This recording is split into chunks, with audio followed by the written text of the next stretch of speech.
मत्ती की इंजील 5 बाब 33 आयत से लेकर 37 आयत तक। फिर तुम सुन चुके हो कि अगलों से कहा गया था कि झूठी कसम ना खाना, बल्कि अपनी कसमें खुदावंद के लिए पूरी करना।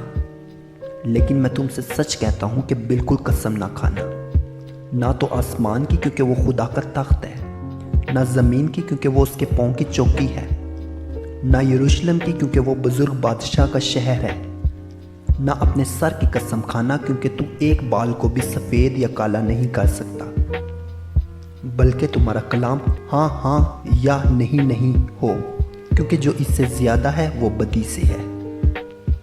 आमीन।